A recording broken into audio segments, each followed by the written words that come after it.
Size indi kəndimizdə malqaranın saxlanıldığı bir tövləni göstərəcəm.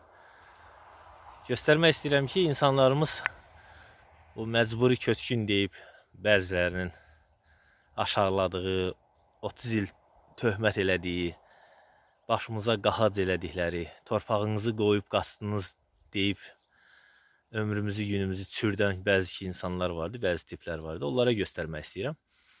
Məqsədim görsünlər, bəzi insanlar da görüb onlara başa salsınlar ki, heç də hər şey onların fikirləşdiyi kimi deyil.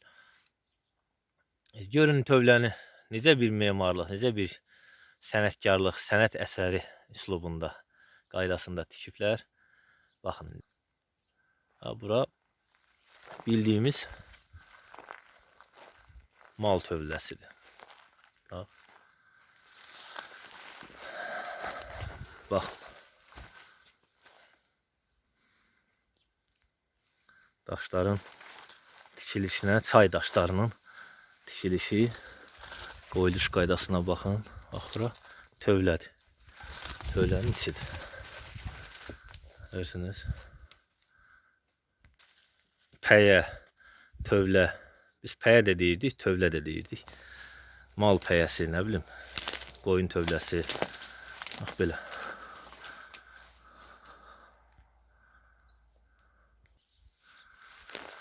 Yəni insanlar, kənd insanı, kənd deyib, kəndçi deyib keçmək lazım deyil.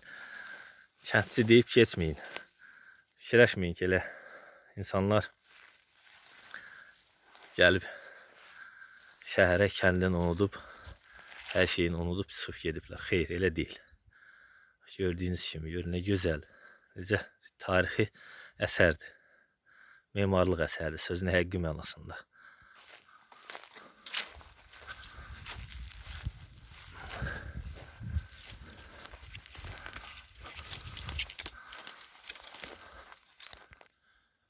Belə kəndimizi, rayonumuzu, Qubadlımızı tanıdacam bütün Azərbaycana.